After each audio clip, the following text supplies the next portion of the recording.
Laurent Roland, Toniquez, bonjour. Ahmed Aripa, bonjour. Bienvenue. Merci. Merci.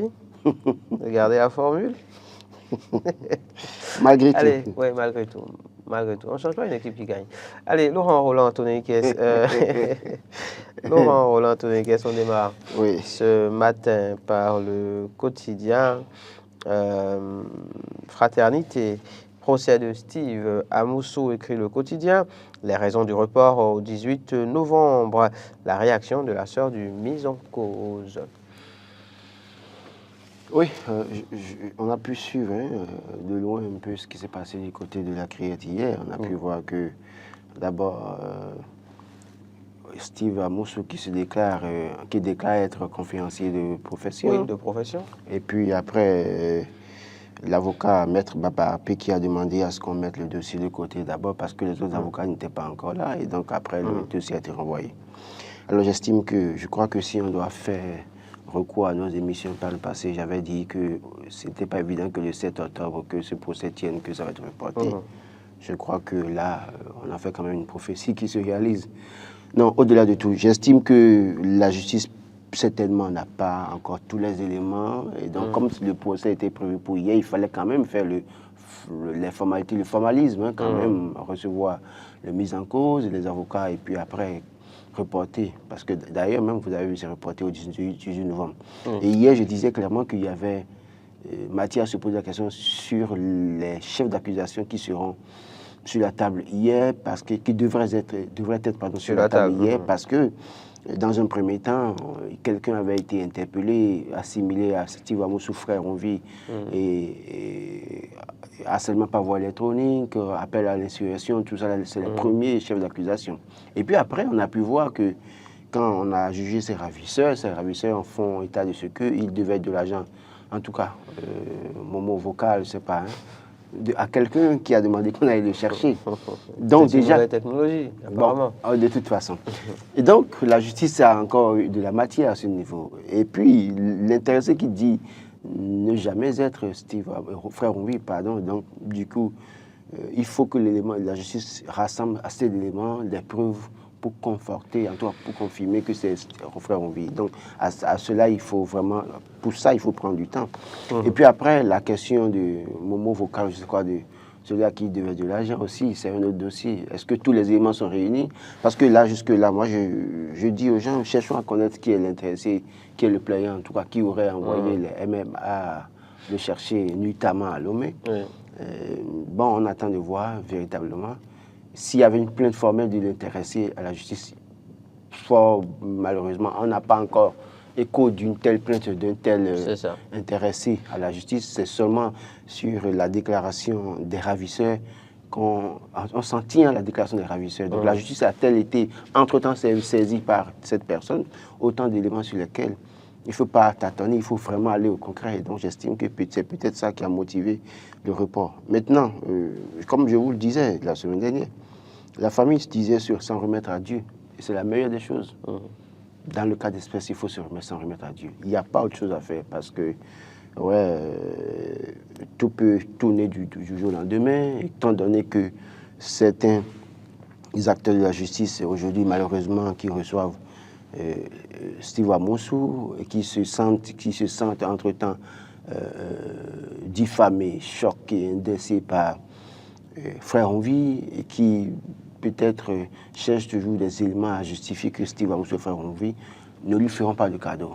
C'est la justice, on dira, la justice doit être juste, mais au-delà de tout, quand vous arrivez à être devant celui-là qui vous cherchez depuis des années, il y a matière à craindre. Donc la meilleure chose, c'est de s'en remettre à Dieu et de demander à Dieu de toucher les cœurs, d'inspirer ces personnes et qu'au-delà de tout, au moment où le procès se tiendra, que ces personnes peut-être aient à cœur de pardonner, de passer le chiffon sur tout ce qui avait été dit.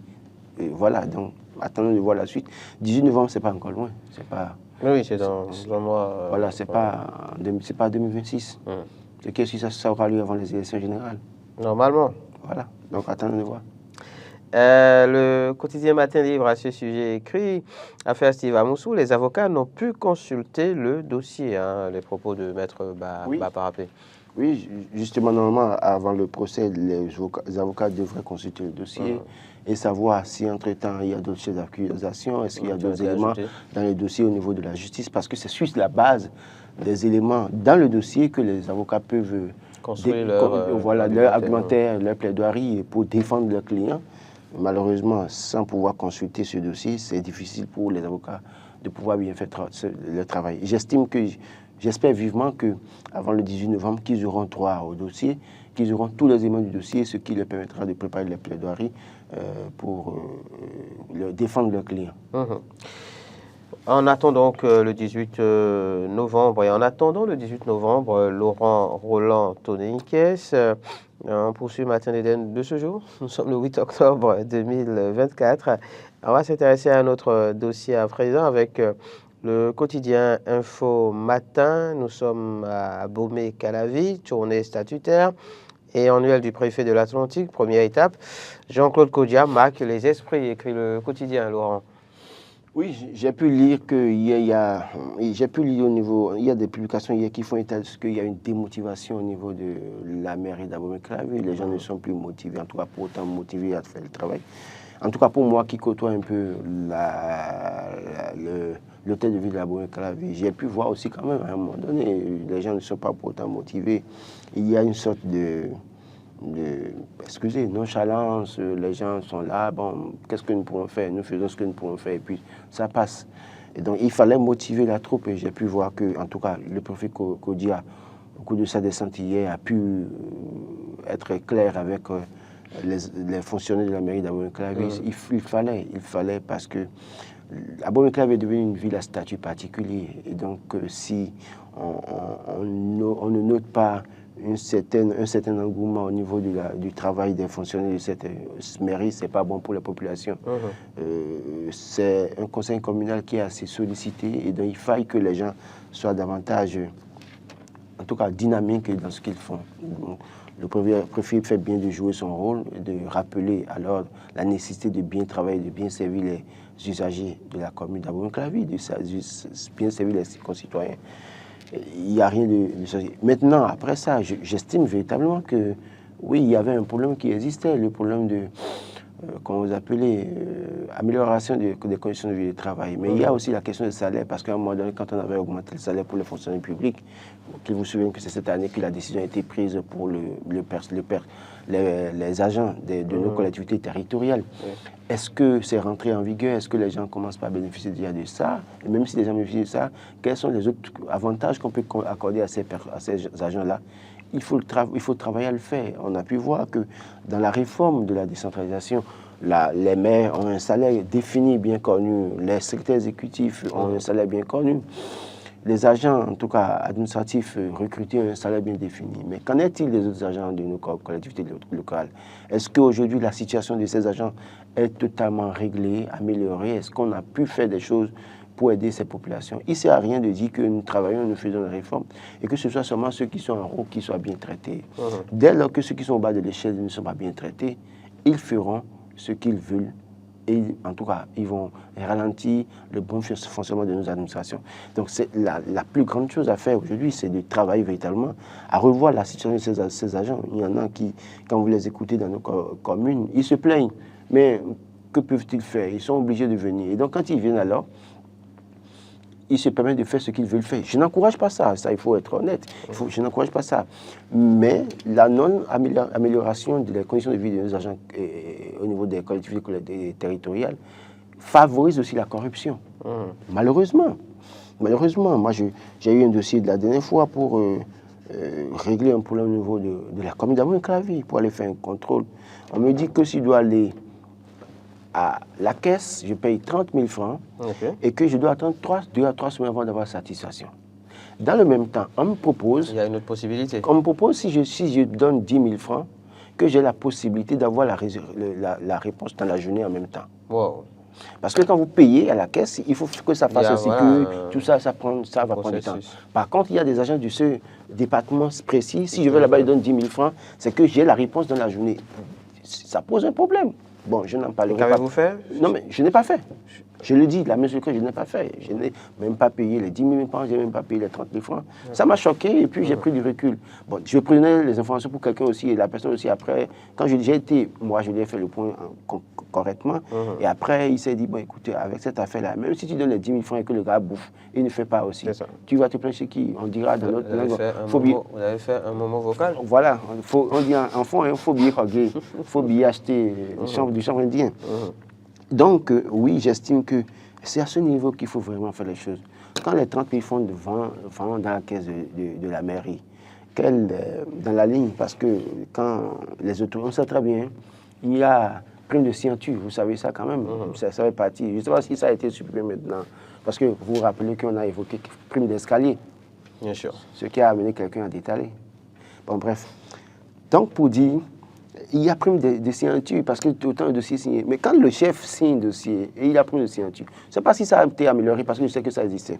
Si le chef chez qui vous a mis le dossier, il signe et on sait que par signature, il a tel avantage, celui qui a traité le dossier pour que ça vienne là, voit.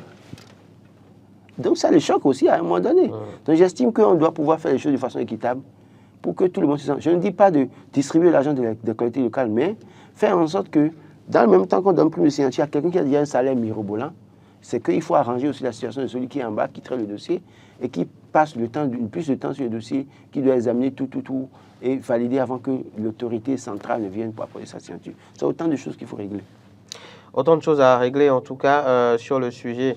Le quotidien Soleil Levant écrit visite annuelle du préfet de l'Atlantique, Jean-Claude Kodia, à la rencontre des forces vives d'Abomey-Calavi. Bilan et perspectives pour l'Atlantique au cœur des débats. Le conseil communal d'Abomey-Calavi loue les bénéfices des réformes du gouvernement de la rupture. Oui, l'Atlantique, Abomey-Calavi, notamment plutôt bien loti, on peut dire, en termes de réforme. Du gouvernement de la rupture?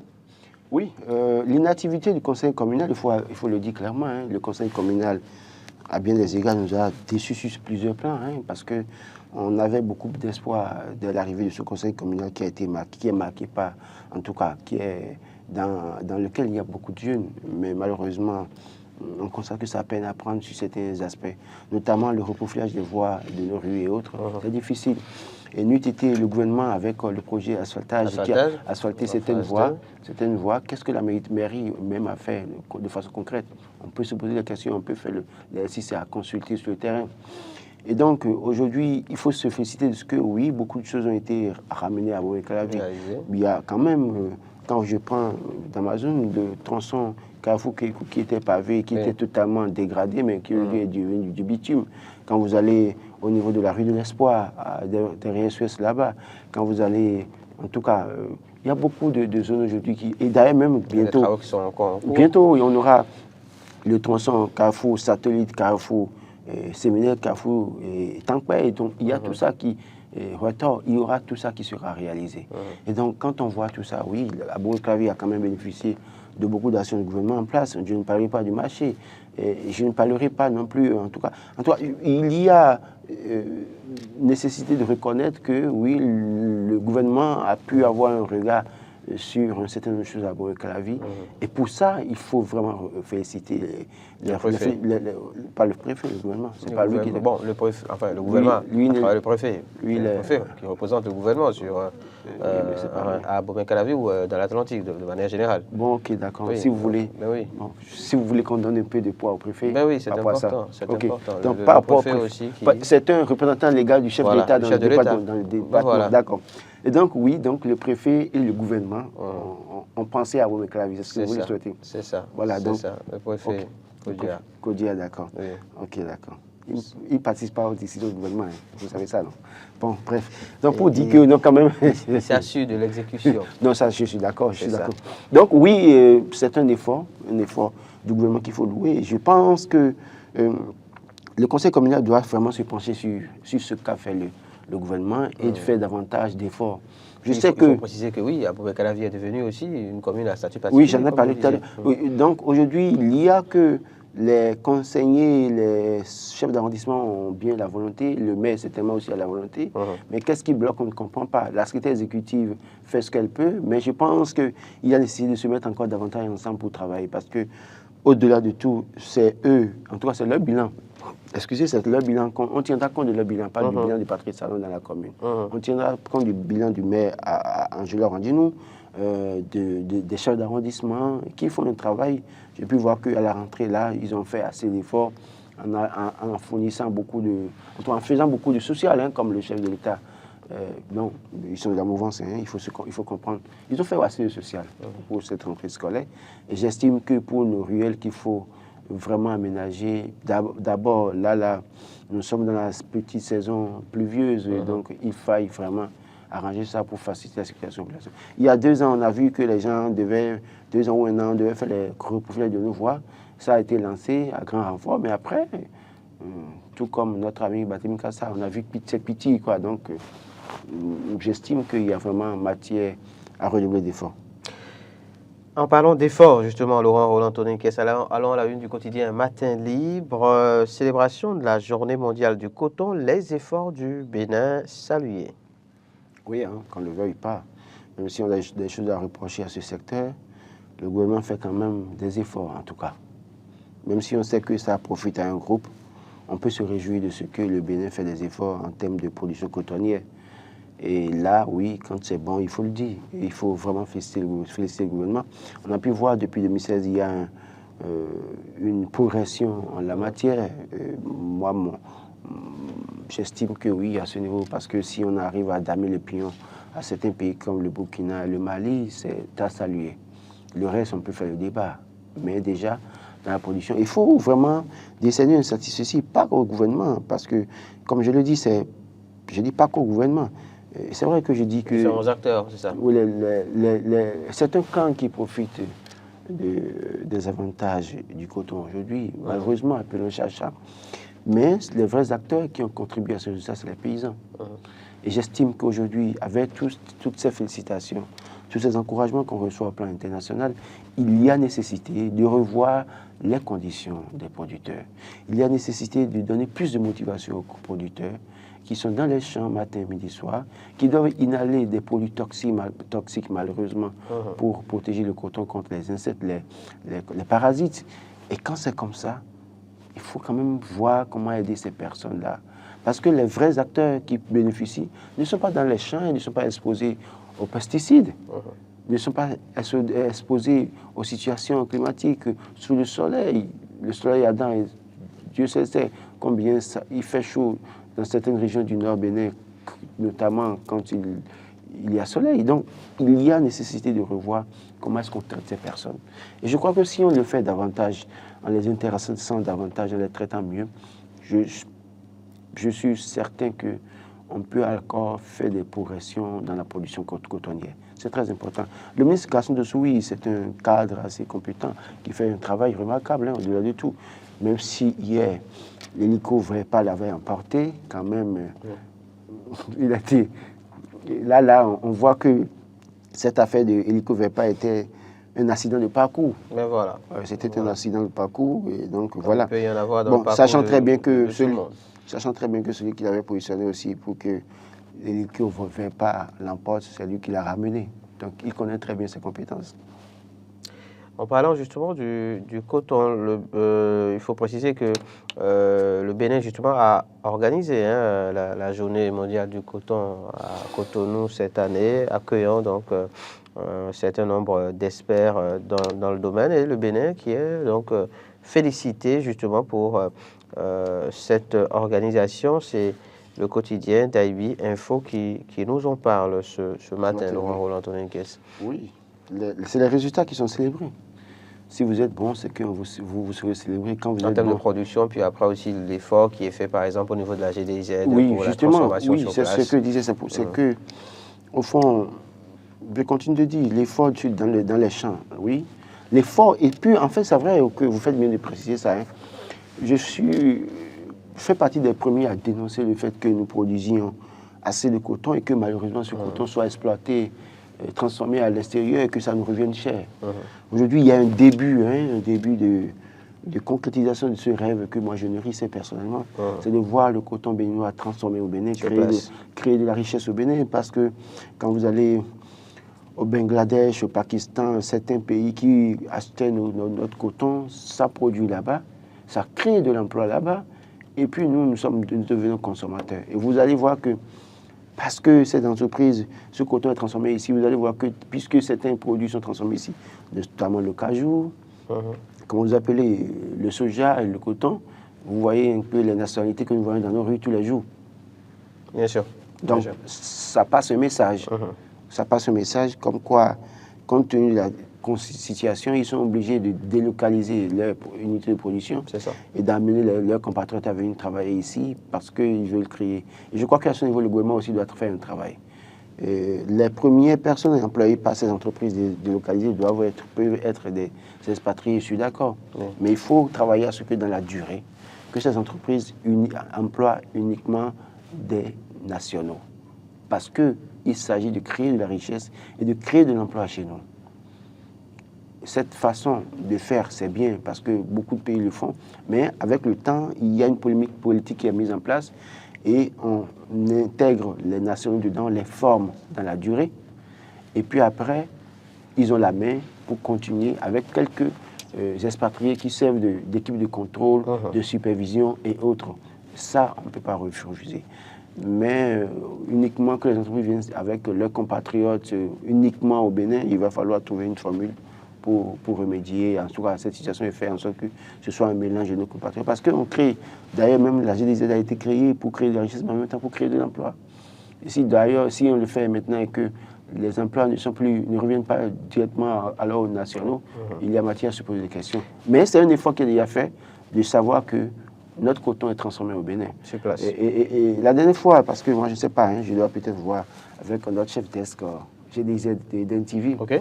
Radio. Oui, pour savoir où est-ce qu'on peut acheter les t-shirts de la GDZ, parce que je suis allé dans un grand supermarché tout récemment, j'ai demandé.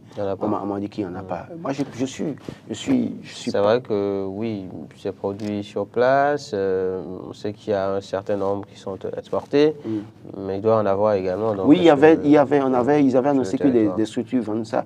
Même un des grands supermarchés vendait ça, c'est ce qu'on m'avait dit à l'époque. Mais je suis allé la dernière fois dans un des grands supermarchés cités. C'est que le stock n'était plus disponible. Il n'y en a pas. Moi, j'estime qu'il faut que nous commencions aussi à porter, justement. Pourquoi ne pas faire en sorte que maintenant, le costume que nous avons acheté ici soit vraiment produit avec le coton. J'ai pu voir que les tenues de nos militaires maintenant sont désormais confectionnées à la GDZ. C'est déjà un bon pas. On sait que dans les 700 millions de t-shirts, de maillots que la FIFA a demandé, le Bénin est dans un consortium de 5 ou 6 États, doit aussi produire une quantité de ces maillots. C'est une avancée. Mais il faut aussi davantage que nous puissions, nous Béninois, ce n'est pas une question de patrie salon, ce n'est pas une question d'opposants mouvants, c'est une question de développement. Plus nous consommons ces t-shirts, ces habits confectionnés à base de notre coton transformé sur place, plus nous donnons de la force à cette entreprise. Et plus la demande est forte, plus ils auront besoin de recruter de jeunes. En fait, si la demande n'est pas forte, ils seront obligés de diminuer l'effectif.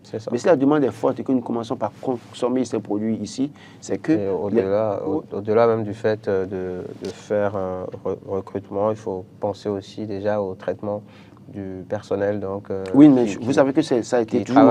Vous avez ça a été mon plus combat. On en consomme justement, plus il y aura plus de moyens à disposition pour, pourquoi pas, améliorer les conditions de travail donc, et le traitement. C'est un combat personnel, mais j'estime que oui. Donc, des jeunes qui travaillent. Nous devons commencer par prendre l'habitude. Moi, je serais bien que, fièrement, qu'on aborde un t-shirt de la GDZ, produit de la GDZ, qu'on vienne sur plateau. Bien sûr. J'allais le dire d'ailleurs, dans le cadre de la rentrée qui arrive, d'ici quelques jours, si on est entendu... La GDZ peut venir. Voilà, pourquoi ne pas venir des disposition des Lacoste, des casquettes et tout. Pourquoi pas?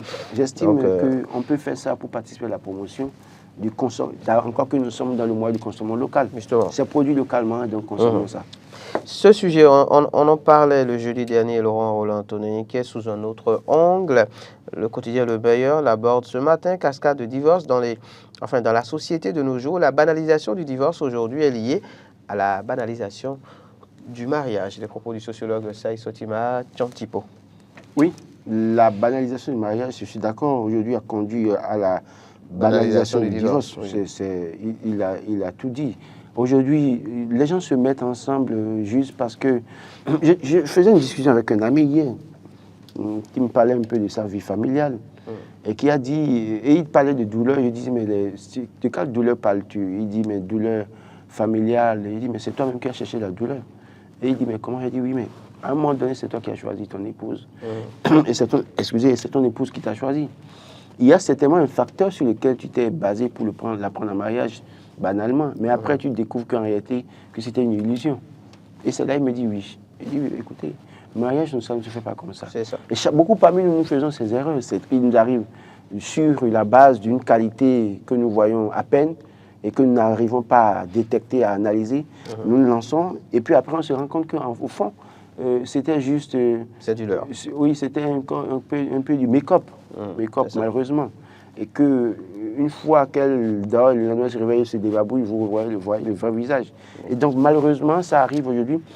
J'estime que pour se marier aujourd'hui, il faut vraiment prendre du temps, analyser les contours, regarder, tenir compte de l'éducation de la femme ou de l'homme. C'est pareil dans les deux cas. Hein. Bien sûr. Je ne parle pas que des femmes. L'homme, quelle est son éducation, quel est son parcours? La femme, quel est son parcours, quelle est son éducation? Et dans des situations de crise, quelle est sa manière de gérer? Quelle est sa réaction par rapport aux... Pourquoi ne pas peut-être prévoir parfois des situations de crise que vous mettez en scène vous-même pour voir sa réaction? Ça vous permet. Et cet ami me disait hier, oui, écoute, j'ai eu quand même à me séparer d'une femme comme ça. Parce que juste que j'ai appelé une femme, une femme m'a appelé, j'ai pris un appel, elle ne savait pas pourquoi m'appeler, mais au fond, elle manifestait de la jalousie, alors qu'à peine on se connaissait. Donc, alors que celle qui m'a appelé c'était pour des raisons professionnelles. Et après, elle a compris, mais la manière dont elle a réagi, au point d'indisposer l'autre qui était au téléphone en criant. Donc, il y a des situations que nous devons pouvoir mettre en scène pour voir un peu les cas de figure. J'estime que nous banalisons, en tout cas beaucoup de personnes banalisent le mariage aujourd'hui. On veut faire le matu vu, voilà. Parce que oui, après on veut faire comme ça. Le bac au doigt, tout le monde regarde. Parce que l'ami l'a fait, parce que le cousin l'a fait, parce que l'oncle l'a fait. Oui, parce que le voisin l'a fait, voilà. Ou parce qu'on est à l'église et que les autres sont en train de faire mariage, on est pressé de faire mariage et puis après, oui, regardez, je suis marié. Donc après, vous êtes marié, oui, mais sur quelle base? Quels sont les projets de vie? Quels sont les objectifs que vous voulez atteindre? Et puis après, quand vous voyez une petite erreur, l'homme est prêt à vouloir détailler pour partir, ou bien la femme qui commence par dire « Ah, mais si je ne savais pas que tu étais comme ça, je suis fatigué. » Et puis, on ne se rend pas compte que quand on se marie, c'est pour la vie. On pense que oui, aujourd'hui, on peut quitter Jacques et aller voir Ahmed. Et puis après, on peut quitter Ahmed pour aller voir Boris, ou puis peut-être on peut quitter Boris pour aller voir Maury, Agua, ou bien je ne sais quoi. Donc, regardez un peu la situation. Alors que le meilleur de tous, c'est Ahmed, mais on ne le sait pas souvent. Laurent Roland, le meilleur de tous. Allons au marché. Elle fait mal de te quitter. Oui, allons au marché. Elle finira par le comprendre. Non, plus sérieusement. Allons au marché, Laurent Roland Tonenquies. Le matinal annonce une bonne nouvelle. Denrées de grande consommation au Bénin, baisse des prix dans les marchés. Oui, ça a baissé. Vous savez que je suis très attaché à ça. Oui. Je sais que vous êtes fréquent au marché. Non, pas fréquent au marché. Je sais faire la cuisine, hein, mais je sais faire le marché. Je vois peut-être mes enfants ou peut-être c'est madame qui fait. Mais c'est vrai que je vais à la cuisine pour savoir. Parfois, quand je fais des commandes aux enfants, je connais les prix à peu près. Oui. J'ai pu voir ces derniers jours qu'il y a une baisse relative. Pourquoi il n'y a que 4 morceaux de viande? Non, je ne suis pas dans ça. D'habitude, je ne suis pas dans ça. D'habitude, il y en a 6. C'est pas normal. Je ne suis pas dans ça. Bon, je ne suis pas dans ça. Je vous taquine. Oui. Je vous taquine. Donc oui, c'est une bonne nouvelle. C'est une bonne nouvelle. J'ai constaté une baisse relative de certains produits. Les prix de certains produits. Oui. Donc, j'estime que oui, il faut vraiment espérer que ça baisse. Ça continue. C'est vrai que, comme j'ai dit, nous sommes en train de sortir de la grande saison pluvieuse, en tout cas la moisson du maïs. Oui. Comme on dit, fait que le prix du maïs a baissé sur le marché. Et donc, c'est aussi la période où les gens essaient de déterrer les maniocs pour faire du gari et pour replanter d'autres et faire en même temps du maïs. Parce que vous allez voir, dans certaines régions, il y a qu'actuellement on déterre les maniocs, on sort le manioc de terre, on fait du gari. Oui. En même temps, on replante, on met les boutures encore en terre avec du maïs. Le temps que la petite saison finisse, qu'on récolte le maïs et qu'on laisse le champ avec le manioc. Donc, là aussi, la période de la cypresse, le gari, ça baisse. Donc, le niébé, c'est la période où on produit du niébé, mais je sais qu'à ce niveau, on n'avait pas pour autant de problèmes. C'est vrai, le prix a augmenté, hein. Mais dans la partie septentrionale, c'est la période de moisson également. Donc, ceci étant, on constate, et puis n'oubliez pas qu'en août, il y avait quand même la fête de l'igname, hein. Même si dans certaines régions des collines, il y avait eu des difficultés à avoir de pluie, il n'y avait pas beaucoup d'igname. Mais s'il y en a sur le marché aujourd'hui, et l'avènement de certains produits sur le marché implique directement la baisse du prix de d'autres produits, notamment les produits importés. Parce que en l'absence du maïs et autres, les gens sont obligés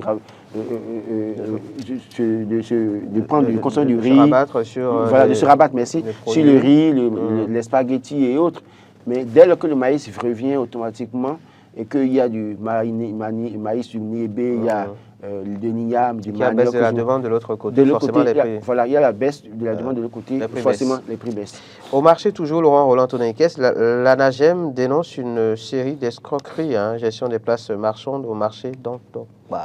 Oui, c'est bien de sortir un communiqué pour dénoncer l'escroquerie. Maintenant, je vais certainement m'intéresser à ceux qui font l'escroquerie pour dire. C'est ça. Vous savez comment ça se passe. Pour 300 francs, un policier a été jugé à la criette. C'est ça. Si vous continuez, ça fait votre problème. Ça vaut risque et péril. On finit au Sénégal. Législative, Infomatin en parle. Législative sénégalaise du 17 novembre prochain vers un classico Macky Sall, Ousmane Sonko. Oui, un classico Ousmane Sonko, Macky Sall, c'est vrai. Macky Sall a démissionné. Pardon? Macky Sall a démissionné de son poste. Oui, il a démissionné de son poste pour venir se consacrer sur le terrain. Vous imaginez, ça veut dire qu'il prend ça au sérieux. Parce qu'il avait la majorité à l'Assemblée nationale, c'est cette majorité qui pouvait bloquer Diomaye Faye ou Ousmane Sonko. Malheureusement, la loi au Sénégal dit que pour dissoudre un parlement, il faut attendre 2 ans. Et les 2 ans, c'est le 12 septembre. Sinon, en réalité, si Diomaye Faye et Ousmane Sonko avaient dissous le Parlement sénégalais juste au lendemain des élections présidentielles, la probabilité est très forte qu'il rafle tous les sièges. Mais là, maintenant, attention, le temps est parti. Ça, c'est pour J'ai pu tenir un débat avec un Sénégalais qui représente le PASTEF à Londres sur une chaîne étrangère en direct. Et je lui disais, il se vantait de ce que oui, le 12 septembre, Diomaye Faye va dissoudre le Parlement et que nous allons faire les élections durant la majorité. Je lui disais, c'est ce qui suit. 2 élections qui se suivent ne se ressemblent jamais. Première chose. Au plan national, pour les élections présidentielles, il s'agit d'un individu. Et tout le monde décide de suivre cet individu ou un autre. Par contre, quand vous allez pour les élections législatives ou communales, il s'agit des circonscriptions électorales. Et vous, Ahmed, qui êtes peut-être bien aimé, au plan national, par les Béninois, qui peut faire de vous... Même international, s'il vous plaît. Voilà. C'est bon, j'arrête. Vous qui êtes aimé au plan national, même au plan international, pour être président de la République, il se peut que candidat dans votre quête natale, que vous échouez. Pourquoi? Parce que là, il y a en face de vous un Boris qui est très aimé des populations dans la situation électorale, compte tenu de ce qu'il avait fait sur le terrain avant vous. Et d'ailleurs, on a bien vu des présidents qui ont été désavoués dans leur propre zone, dans leur même commune d'origine. Écoutez, en 2016, Patrice Talon a eu quoi à Ouida? Et pourtant, il a été président. Donc, pour dire, là, ce qui se passe au Sénégal, Ousmane Sonko et Diomaye Faye, au-delà de tout, ils ont encore l'estime du peuple, mais avec l'usure du temps, il y a encore que peut-être les gens ne commencent pas à être déçus ou découragés. Et donc, étant donné qu'il y a des individualités qui vous défendent dans les circonscriptions électorales, ils ont intérêt à bien travailler pour espérer avoir la majorité. On a pu voir, notre Emmanuel Macron a tenté le coup en France. On a vu la suite. Merci à vous, Laurent Roland. C'est moi.